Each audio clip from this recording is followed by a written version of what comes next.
Meus amados irmãos e amigos da Primeira Igreja Batista em Mogi Guaçu, eu quero deixar com vocês, nesse momento, uma mensagem da Palavra de Deus, de conforto, de fé, de esperança para todos vocês. Estamos passando por momentos difíceis, de tribulações, momentos complicados, todos nós sabemos, e somente a Palavra de Deus pode nos confortar, somente a Palavra de Deus para trazer esperança para nós em tempos difíceis. O tema dessa reflexão é confiando em Deus nas tribulações. Eu vou compartilhar com vocês a história do rei Ezequias. Ela está descrita lá em Isaías capítulo 36 e também capítulo 37.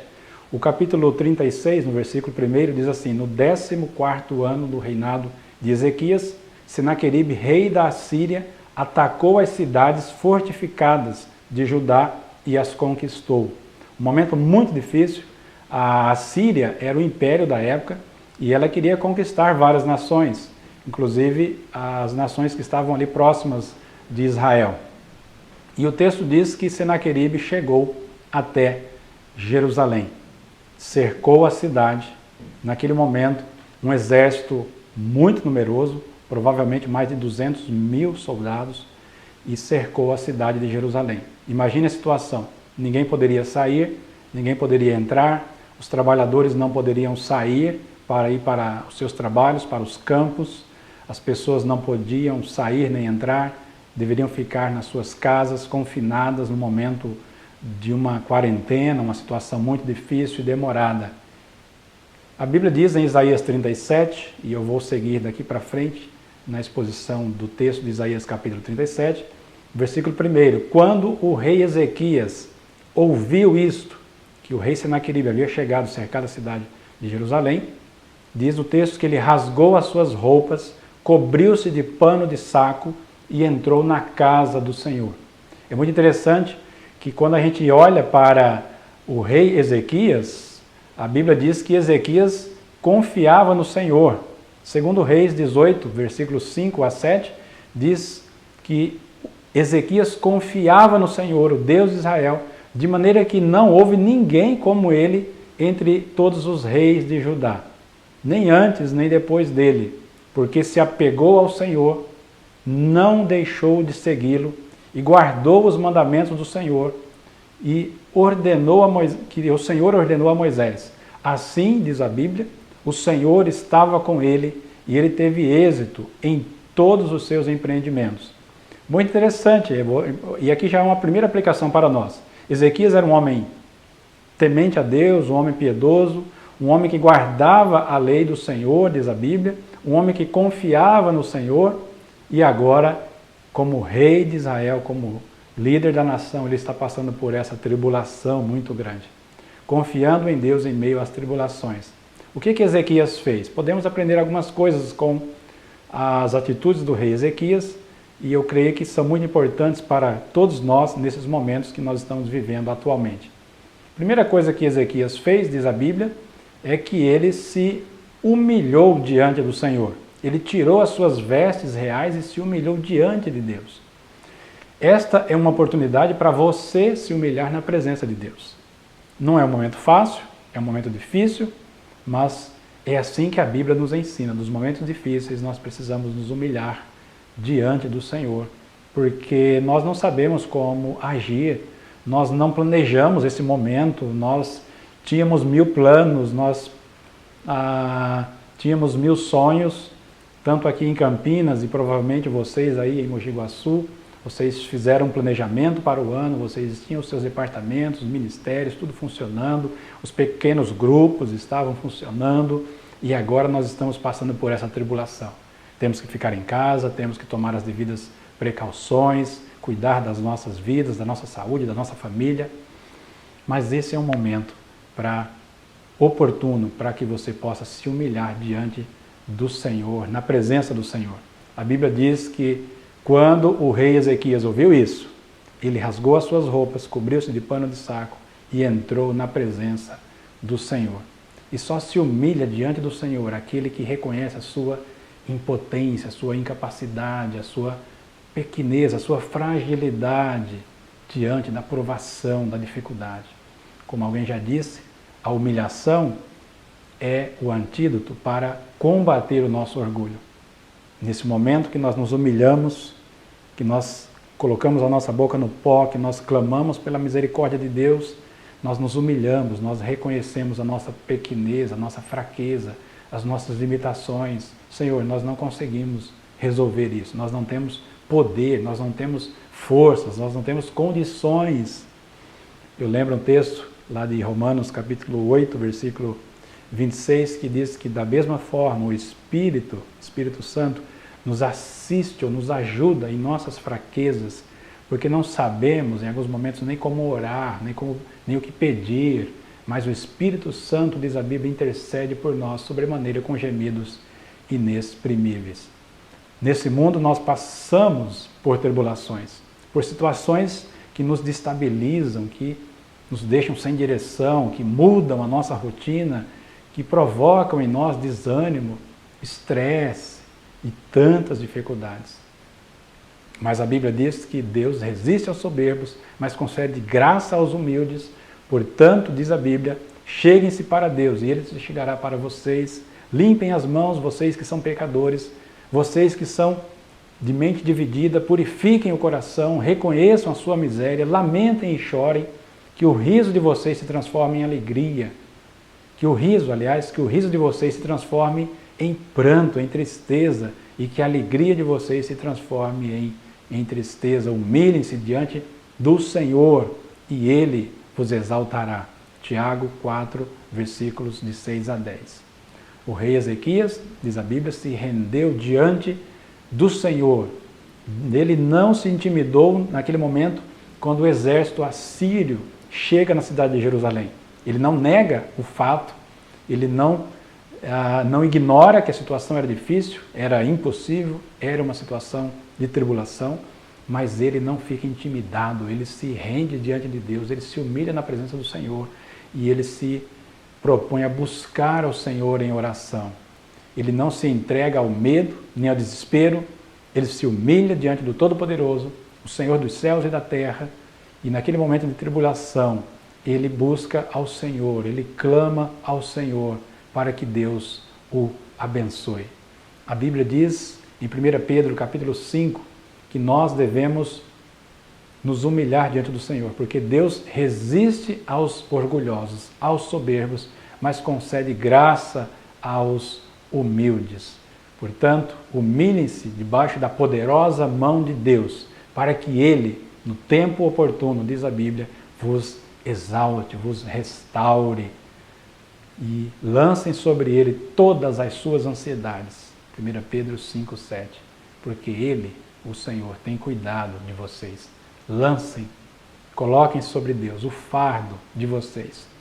Aquele que está preocupado com a sua família, com o seu sustento, com o seu trabalho, com a sua renda, você que é diarista, autônomo, você que é um empresário, independente da sua situação, todos precisamos agora nos humilharmos diante da presença do Senhor, para que Ele ouça o nosso clamor, a nossa oração, venha nos sustentar nesse tempo tão difícil. Em segundo lugar, a Bíblia diz que além de nos humilharmos diante do Senhor, nós precisamos aproveitar esse tempo, porque ele é oportuno para reconhecermos as nossas fraquezas. Isaías 37, versículo 3, diz assim, diz Ezequias, este é um dia de angústia, um dia de castigo, um dia de vergonha, como se costuma dizer, chegou a hora da criança nascer, mas a mãe não tem forças para dar à luz. Veja que figura que o rei Ezequias usa, que ilustração forte, que mensagem tão real, tão viva para cada um de nós. Uma mulher que está pronto a dar à luz, a criança está prestes a nascer, mas a mãe não tem forças para trazer a criança à luz. Por isso o rei Ezequias diz, este é um tempo de angústia, um tempo de castigo, podemos dizer, é um tempo de sofrimento, um tempo de disciplina, também podemos dizer assim, um tempo de provação, de humilhação e também de tribulação. Mas nós temos um Deus que está nos ouvindo, que está pronto a nos atender. A Bíblia diz, invoca-me no dia da angústia, eu te livrarei e tu me glorificarás. Graças a Deus por isso. A Bíblia tem promessas maravilhosas na sua palavra, nesses tempos de tribulação, de angústia, de sofrimento. Deus é o nosso refúgio e fortaleza, diz a Bíblia, socorro bem presente na hora das tribulações. Salmo 46, verso 1. Busquei ao Senhor e Ele me acolheu, livrou-me de todos os meus temores. Salmo 34, versículo 4. Portanto, humilhe-se diante do Senhor e reconheça as suas fraquezas. Aproveite esse tempo para orar, ler, buscar ao Senhor, conhecer mais do Senhor, porque nós não podemos desperdiçar esse tempo. Use as redes sociais com sabedoria. Aproveite o seu tempo com a sua família, com seus irmãos, com seus amigos. Aproveite esse tempo para reconhecer a sua fraqueza, a sua limitação, a sua impotência, a sua incapacidade de resolver questões tão difíceis como essa que nós estamos passando. Em terceiro lugar, esta é uma oportunidade para você confiar no poder de Deus. O rei Ezequias consultou o profeta Isaías. Nós não podemos ficar só nesse tempo. Precisamos nos fortalecermos no Senhor e também na comunhão com outros irmãos. Precisamos dos relacionamentos, da comunhão do corpo de Cristo, dos pequenos grupos, daqueles que estão próximos em nossa volta. A Bíblia diz em Isaías 37, versículo 6, assim diz o Senhor, não tenha medo por causa das palavras que você ouviu do rei Senaqueribe, das suas ameaças. Não temas, não tenha medo por causa das suas palavras, das palavras que você ouviu, porque os servos do rei da Assíria blasfemam contra mim. Nós temos ouvido tantas notícias nesse tempo, uma enxurrada, né? Televisão, internet, Facebook, WhatsApp, são muitas notícias, e muitas delas são notícias verdadeiras e também notícias falsas, fake news, mas nós não precisamos temer, porque nós temos um Deus que cuida de nós, Ele é o Senhor. O profeta Isaías respondeu para o rei Ezequias, Isaías 37, versículo 6, assim diz o Senhor, não tenha medo. Não tenha medo das palavras que você está ouvindo, das notícias. Não fique desesperado. Confie no poder e na graça de Deus. Deus está reinando sobre todas as coisas. Ele está no controle. O Senhor está no seu trono. Ele está governando sobre todas as coisas, especialmente nesse caos que nós estamos vivendo. A Bíblia diz que o rei Ezequias orou, isso está registrado em 2 Crônicas, capítulo 32, versículos 7 e 8. Sejam fortes e corajosos, não tenham medo nem desanimem por causa do rei da Assíria e do seu exército poderoso, pois um poder muito maior está do nosso lado. Amém por isso. Ele tem um grande exército, mas não passam de homens. Nós, porém, temos o Senhor nosso Deus. Que nos ajuda a lutar nossas batalhas. E a Bíblia diz que as palavras do rei Ezequias deram grande ânimo para o povo. Por isso, você pode fazer isso também. Usar palavras de ânimo, de incentivo, boas notícias, palavra de esperança para aqueles que estão abatidos, desanimados, tristes, pessoas que moram sozinhas, pessoas que são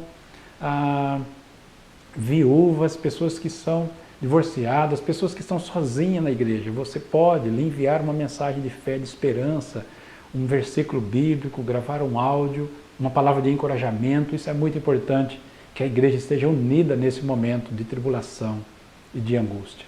Você pode ser uma bênção na vida dos seus familiares, dos seus vizinhos, dos seus amigos, através das redes sociais. Você pode encorajá-los, você pode evangelizar os seus familiares, amigos e vizinhos não crentes. Em quarto lugar, este é um tempo de oração, de orarmos confiando no poder, no caráter de Deus e na soberania de Deus. A Bíblia diz, no capítulo 37 de Isaías, versículos 14 a 20. Eu quero ler com você esse trecho porque é muito importante. Diz que Ezequias recebeu a carta das mãos dos mensageiros e a leu. Ezequias leu diante do povo a carta que ele recebeu do rei da Assíria. Ezequias subiu à casa do Senhor, estendeu a carta diante do Senhor e colocou diante de Deus, dizendo, Senhor, nós não temos em quem buscar a solução, nós esperamos somente do Senhor. Diz a Bíblia que ele estendeu a carta diante do Senhor Ezequias então orou ao Senhor. Diante daquela angústia, daquela aflição, o império assírio cercou a cidade, querendo destruir a cidade, e todos os moradores da cidade, diz a Bíblia que Ezequias orou ao Senhor, dizendo: ó Senhor dos exércitos, Deus de Israel, que está entronizado acima dos querubins, somente tu és Deus de todos os reinos da terra, sobre todos os reinos da terra. O Senhor criou os céus e a terra. Inclina, Senhor, os teus ouvidos. Ouve, Senhor, a nossa oração, a minha oração. Abre, Senhor, os teus olhos e vê as palavras de Senaqueribe, das quais ele falou afrontando o Deus vivo. É verdade, Senhor, que os reis da Assíria assolaram todos os países em nossa volta. Eles lançaram fogo nos deuses deles, porque não eram deuses, eram objetos de madeira, de pedra, feitos por mãos humanas. Por isso destruíram. E aí ele conclui no versículo 20: agora, ó Senhor, nosso Deus, livra-nos das mãos dele, para que todos os reinos da terra saibam que só tu és Deus, que só tu és o Senhor. Essa oração, ela é uma oração modelo. Nós também devemos orar pedindo para que Deus nos guarde, nos proteja a nossa vida, a nossa família, a nossa igreja. Mas não é somente uma oração por livramento. A oração que Ezequias faz é uma oração para que o nome do Senhor seja glorificado e exaltado sobre todas as nações. Como diz o Salmo 46, sou exaltado entre as nações, sou exaltado na terra. Ele ora com fé, adorando, exaltando o nome do Senhor. Ele ora por livramento, mas não somente por isso, ele ora para que o nome de Deus seja glorificado em meio às provações, para que as nações conheçam e creiam que somente o Senhor é Deus. A razão última da oração de Ezequias não é apenas pelo livramento do povo. Porque se você ora apenas pelo seu livramento, para que Deus resolva o seu problema, os problemas são resolvidos e você continua o mesmo. Você não é transformado em meio à tribulação. Por isso, como já disse alguém, a razão última que leva Deus a livrar, a intervir em favor do seu povo, é fazer desse povo uma prova viva da sua glória para exaltar o seu próprio nome. Nesse momento difícil, quando nós passamos por tribulações, eu quero deixar com você o versículo de Isaías 43, versículo 2 e 3, que diz: quando passarmos pelas águas, o Senhor estará conosco. Quando passarmos pelos rios, eles não nos submergirão. Quando passarmos pelo fogo, ele não nos queimará, nem a chama arderá. Porque eu sou o Senhor, o teu Deus, o Deus de Israel, o teu Salvador. Tu, Senhor, conservarás em perfeita paz aquele cujo propósito é firme, porque ele confia em ti. Confiem no Senhor, porque o Senhor é uma rocha eterna. Isaías 26, versículo 3 e 4. E por fim, você pode aproveitar esse tempo, esse momento de quarentena, para que você possa então orar e confiar no Senhor, sabendo que o Senhor guarda e protege o seu povo por amor do seu nome, por causa da sua aliança, da aliança que ele fez com o seu povo. Diz a Bíblia, no final de capítulo 37, versículos 31 e 32, assim: aqueles da casa de Judá que escaparem e ficarem como remanescente tornarão a lançar raízes e dar frutos, porque de Jerusalém sairá o remanescente. De Jerusalém sairá o remanescente. É muito interessante, a Bíblia diz: porque o Senhor fará isso, o Senhor dos exércitos fará isso. Deus faz uma promessa, Deus fala que de Judá, de Jerusalém, sairia aquele que traria a solução para o problema da nação. É claro, aqui é nitidamente uma esperança messiânica.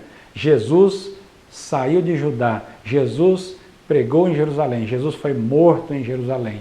Naquele momento, quando Jesus é preso, ele passa pela maior tribulação para dar a sua vida por nós, para morrer na cruz, para ressuscitar e dar a sua vida por nós. Como que termina essa história? A Bíblia diz, no final do capítulo 37, que naquele momento, diz assim: assim diz o Senhor a respeito do rei da Assíria, ele não entrará nessa cidade de Jerusalém, não lançará nela nenhuma flecha, não virá diante dele com escudo, não construirá rampas de acesso para a cidade. Pelo caminho pelo qual ele veio, ele voltará. Nessa cidade, nós estamos seguros, diz a Bíblia. Diz o Senhor: porque eu defenderei essa cidade para a livrar, por amor de mim, por amor do meu nome, por amor do meu servo Davi. É muito interessante que Deus demonstrou o seu poder pouco tempo depois, quando o povo estava nessa angústia, cercado pelo império, pelo exército assírio, que, humanamente falando, não tinha como eles escaparem daquela situação. Deus realizou um milagre. A Bíblia diz que o anjo do Senhor saiu e matou 185 mil soldados do exército assírio. E certo dia, quando Senaqueribe estava adorando o seu Deus no templo, no seu templo, na sua cidade, diz a Bíblia que os seus 2 filhos o mataram naquele momento quando ele estava adorando um Deus falso, um ídolo, num templo pagão. A Bíblia é muito realista e mostra o poder de Deus, Deus intervindo na história da nação de Israel, na nação de Judá, para trazer salvação e libertação para o seu povo. As palavras de Jó são muito importantes nesse momento, que diz: bem sei que tudo podes e que nenhum dos teus planos pode ser frustrado. Jó 42, versículo 2. O profeta Isaías estava decepcionado num momento tão difícil da sua vida. Ele vai ao templo orar, parecia um dia como outro qualquer, e diz a Bíblia que Isaías orou ao Senhor, ele foi ao templo, ele teve uma visão de Deus. Ele viu o Senhor assentado num alto e sublime trono. No ano que morreu o rei Uzias, eu vi o Senhor, e ele estava sentado num alto e sublime trono. E os anjos clamavam: Santo, Santo, Santo, é o Senhor dos exércitos, toda a terra está cheia da sua glória. Creia nisso, Deus está no comando, Ele está reinando sobre todas as coisas. Nos momentos difíceis a gente lembra de alguns cânticos, de alguns hinos: mais perto quero estar, meu Deus, de ti, ainda que seja a dor que me una a ti, Deus cuidará de ti, sou feliz com Jesus, ainda que eu passe por tribulações, canta minha alma, canta ao Senhor, renda-lhe ardente louvor, temos por lutas passado e tantos outros hinos. Eu quero lembrar a todos vocês dessas palavras e de toda essa experiência que nós aprendemos com o rei Ezequias, relembrando os pontos dessa pregação, dessa reflexão. Este é um tempo oportuno para você se humilhar diante de Deus, na presença de Deus. Este é um momento oportuno para que você possa reconhecer as suas fraquezas. Em terceiro lugar, este é um tempo oportuno para você confiar no poder de Deus. E em quarto lugar, você precisa orar e confiar no caráter e na bondade de Deus. E em quinto lugar, você precisa ter certeza de que Deus irá proteger o seu povo por amor ao seu nome e por amor à sua aliança, a aliança que Ele fez conosco ali na cruz. Quando nós lemos Apocalipse, o último livro da Bíblia, no final do capítulo, no capítulo 21, versículos 3 a 6, diz assim: então eu vi uma forte voz que vinha do trono e dizia: eis o tabernáculo de Deus, Deus está com o seu povo, Deus habitará com eles, eles mesmos serão povos de Deus, e Deus enxugará dos seus olhos, diz a Bíblia, toda lágrima. Ali não haverá mais choro, nem morte, nem pranto, nem dor, nem sofrimento, porque todas as coisas são passadas. E aquele que estava sentado no trono disse: eis que faço novas todas as coisas. E acrescentou: escreva isso, porque essas palavras são fiéis e verdadeiras. Eu sou o alfa e o ômega, o princípio e o fim. E aquele que tiver sede, darei de beber de graça da fonte da água da vida. Irmãos, creiam no poder e na graça de Deus. Jesus Cristo está conosco. Nós não precisamos temer, ainda que tudo esteja complicado, ainda que tribulações sejam duras, difíceis, como nós estamos passando nesse momento. Confie no poder de Deus, confie na graça de Deus, descanse no poder de Deus e que Deus abençoe a sua vida, toda a igreja, a primeira igreja batista em Mogi Guaçu. Deus abençoe vocês. Amém.